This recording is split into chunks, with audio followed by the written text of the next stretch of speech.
నమస్కారం. ఆంధ్రప్రదేశ్ సచివాలయ ఉద్యోగుల సంఘాన్ని నడపడానికి ఒక నాయకుడు కావాలను. మీరు వింటున్నది నిజమే.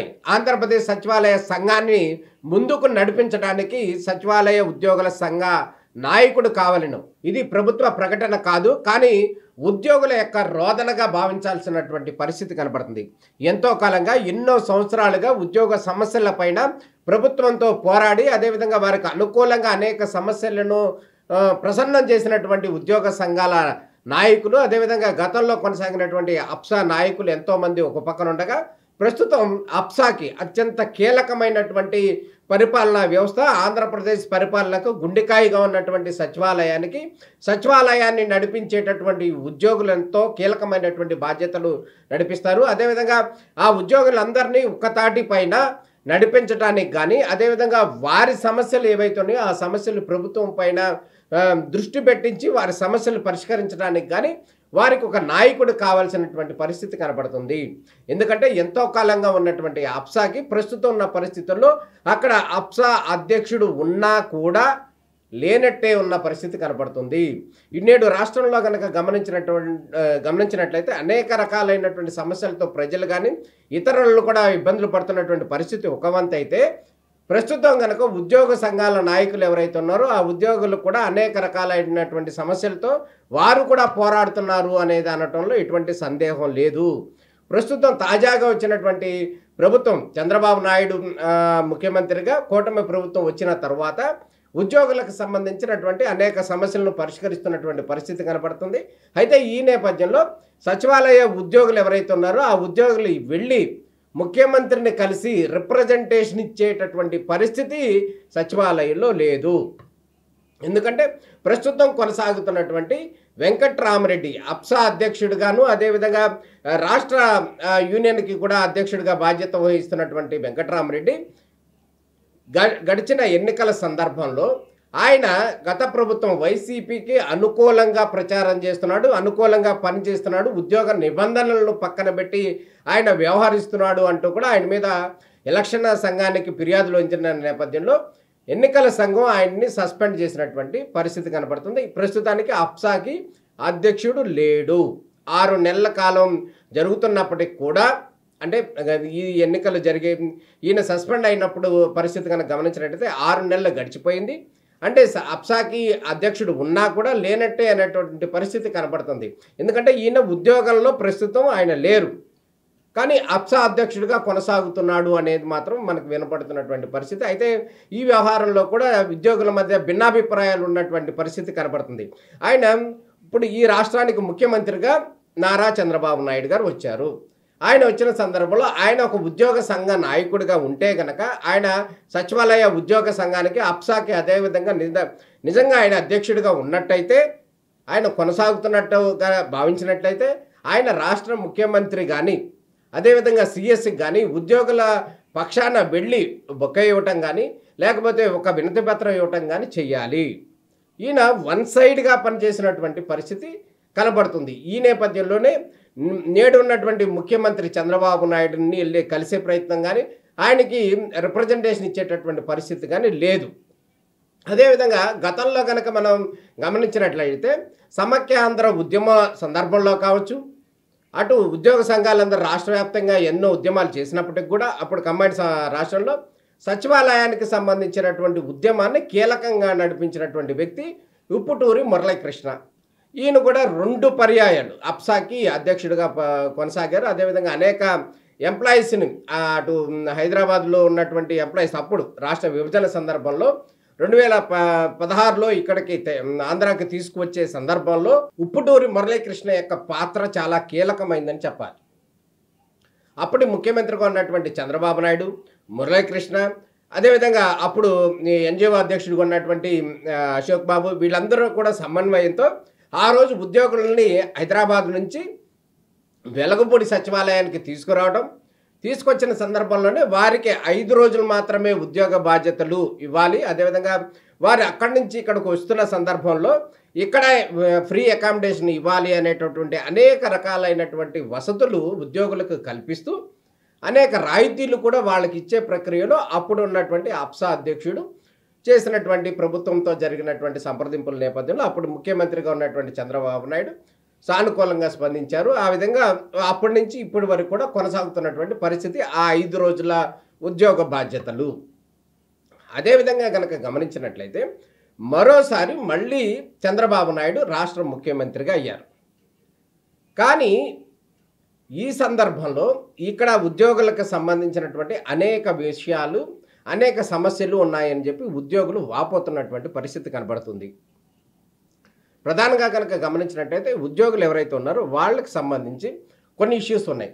అవి ఏంటంటే ఐఆర్ కావచ్చు, పిఆర్సీ కావచ్చు, డిఏ కావచ్చు, అదేవిధంగా ఎర్నల్ లీవ్స్కి సంబంధించినటువంటి మనీ రావడానికి సంబంధించి కావచ్చు, అదేవిధంగా పదవి విరమణ పొందినటువంటి ఉద్యోగులు ఎవరైతే ఉన్నారో వారికి సంబంధించి పెన్షన్ డిక్లేర్ చేయటం కావచ్చు. ఇటువంటి అంశాలు, అనేక సమస్యలు కూడా వారి నెత్తి మీద ఉన్న పరిస్థితి కనపడుతుంది. వాళ్ళు వీళ్ళు ఎవరిని అడగాలో కూడా, ఏ విధంగా ప్రభుత్వానికి రిప్రజెంట్ చేయాలో కూడా తెలియనటువంటి పరిస్థితి ఉంది.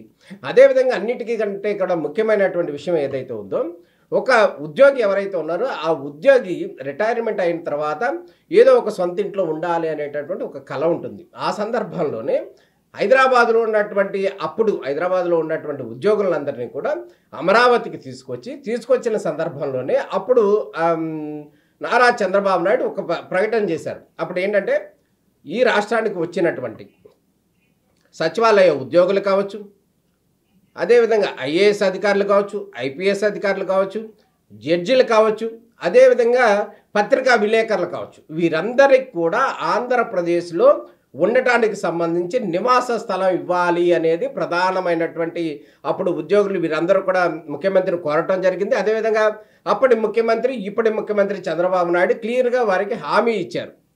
ఏదైతే ప్రజల రాజధాని ఏదైతే ఉందో ఆ రాజధానిలోనే ఉద్యోగులకు సంబంధించినటువంటి ఇళ్ల స్థలాలు ఇవ్వటానికి క్లియర్గా దానికి సంబంధించినటువంటి ప్రొసీడింగ్స్, ఫైల్స్ అన్నీ కూడా ముందుకు వెళ్ళినటువంటి పరిస్థితి 2019లో.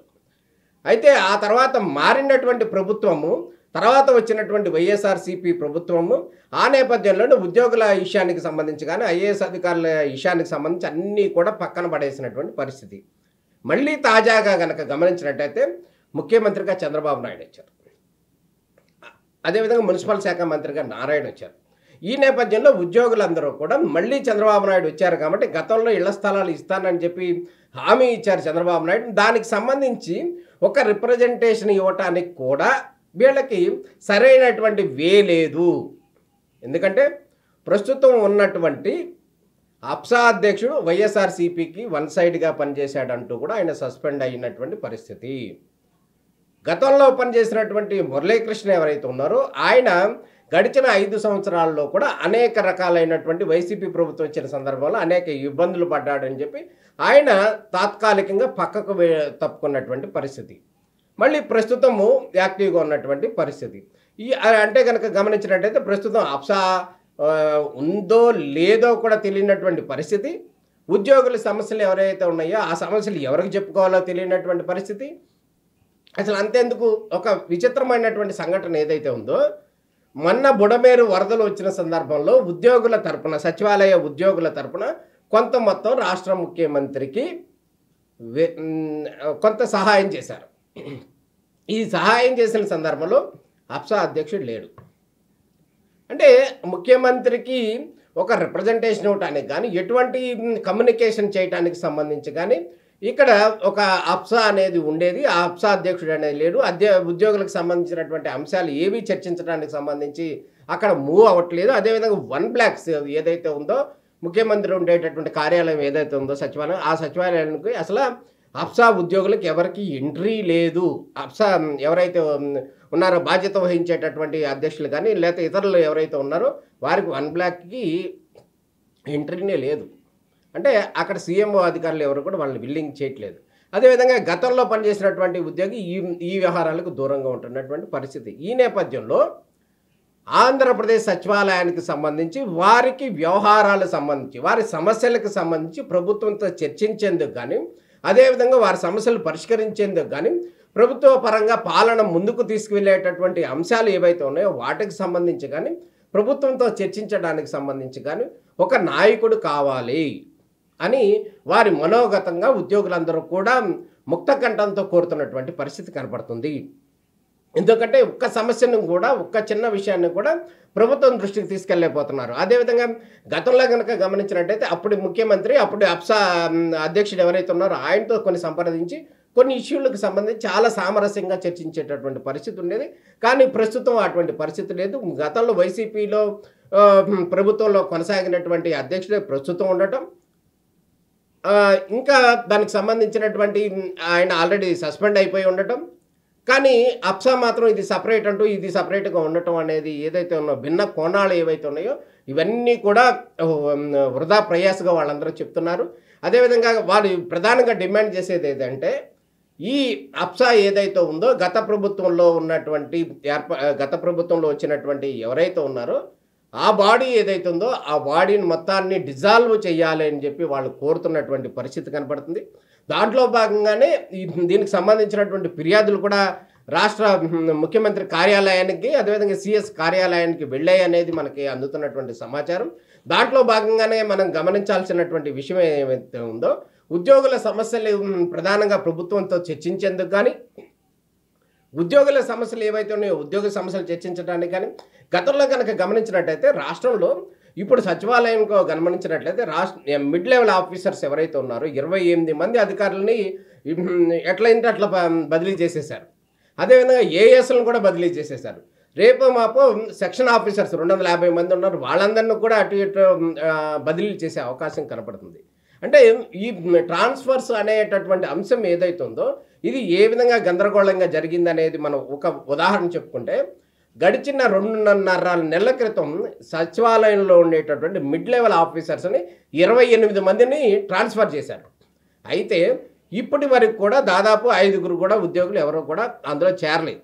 అంటే వారు ఏ విధమైనటువంటి కన్సల్టేషన్స్ చేయకుండా వన్ సైడ్గా దానికి సంబంధించినటువంటి బదిలీల ప్రక్రియ చేశారు కాబట్టే ఆ ఉద్యోగులు దాన్ని అవాయిడ్ చేశారు. అదేవిధంగా కనుక ప్రభుత్వం కూడా ఏం చేయలేనటువంటి పరిస్థితి కనపడుతుంది. అంటే ప్రభుత్వం ముందే దీనికి సంబంధించినటువంటి ట్రాన్స్ఫర్స్ కానీ ఉద్యోగాలకు సంబంధించినటువంటి అంశాలను కనుక చర్చించి బదిలీలు కనుక చేసినట్టయితే ఎటువంటి ఇబ్బంది ఉండదు అనేది ప్రధానంగా వాళ్ళు చెప్తున్నటువంటి వర్షనం. మొత్తాన్ని కనుక ఈ ఉద్యోగులకు సంబంధించినటువంటి వర్షన్ ఏదైతే ఉందో ఐఆర్ కావచ్చు, డిఏ కావచ్చు, అదేవిధంగా ఎర్నల్ లీవ్స్ కావచ్చు, అన్నిటికీ మించి ఇళ్ల స్థలం సంపాదించేటటువంటి అంశం ఏదైతే ఉందో రిటైర్ అయిపోతున్నటువంటి పరిస్థితి కొంతమంది అయితే వారికి సంబంధించినటువంటి అంశం మీద ప్రభుత్వంతో చర్చించి ప్రభుత్వం దగ్గర నుంచి కూడా దానికి సంబంధించి సానుకూలమైనటువంటి నిర్ణయం వస్తే కనుక చాలా మంచిగా ఉంటుంది. అదేవిధంగా ప్రభుత్వానికి పనిచేయడానికి సిద్ధంగా ఉన్నాం, కానీ ఆ వర్షన్ను సంబంధించినటువంటి ప్రభుత్వానికి చేరవేసే వాళ్ళు లేరు, అదేవిధంగా ఉద్యోగ సమస్యలు వారికి చెప్పేవాళ్ళు లేరు, పిఆర్సీ అంశం అసలు చర్చించే వాళ్ళు లేరు, అడిగేవాళ్ళు లేరు. మిగతా ఉద్యోగ సంఘాలు ఎన్ని ఉన్నప్పటికీ కూడా సచివాలయ ఉద్యోగ సంఘం అనేది డిఫరెంట్. అదేవిధంగా ముఖ్యమంత్రికి దగ్గరగా ఉండేటటువంటి అప్సా అనేది ఉంది. అదేవిధంగా అనేక అంశాల మీద ప్రధానంగా అనేక పరిపాలన అంశాల మీద చర్చించేది, కీలక నిర్ణయాలు తీసుకునేది కనుక గమనించినట్టయితే సచివాలయమే. ఈ సచివాలయం నేపథ్యంలోనే అక్కడ నడిపించే నాయకుడు కావాలను అని ప్రధానంగా వాళ్ళందరూ కూడా డిమాండ్ చేస్తున్నటువంటి పరిస్థితి కనబడుతుంది. ఈ నేపథ్యంలో రాష్ట్ర ప్రభుత్వం ఏ విధంగా యాక్ట్ చేస్తుంది, అదేవిధంగా ఏ విధంగా ముందుకు వెళుతుంది, ఎవరి అభిప్రాయాలని ప్రభుత్వం స్వీకరిస్తుంది అనేది అయితే మనం వేచి చూడాల్సిన పరిస్థితి కనబడుతుంది. ప్రస్తుతం అయితే కనుక సచివాలయ అప్సా అధ్యక్షుడు అంశం ఏదైతే ఉందో అందులో మాత్రం మీమాంస కొనసాగుతుంది, క్వశ్చన్ మార్క్ కొనసాగుతుంది. వారికి రిప్రజెంటేషన్ చేసేటటువంటి పరిస్థితి లేదు. అనాథగా మారిపోయినటువంటి సచివాలయం ఉద్యోగుల సంఘం అధ్యక్షుడి పాత్ర అనేది మాత్రం వాళ్ళందరూ కూడా చెప్తున్నటువంటి వర్షం. ఈ సమస్యని రాష్ట్ర ప్రభుత్వం త్వరలో పరిష్కరించాలని చెప్పి వారందరూ కూడా ముక్త కంఠంతో కోరుతున్నటువంటి పరిస్థితి. ఏం జరుగుతుందనేది మాత్రం వేచి చూడాలి. నమస్కారం.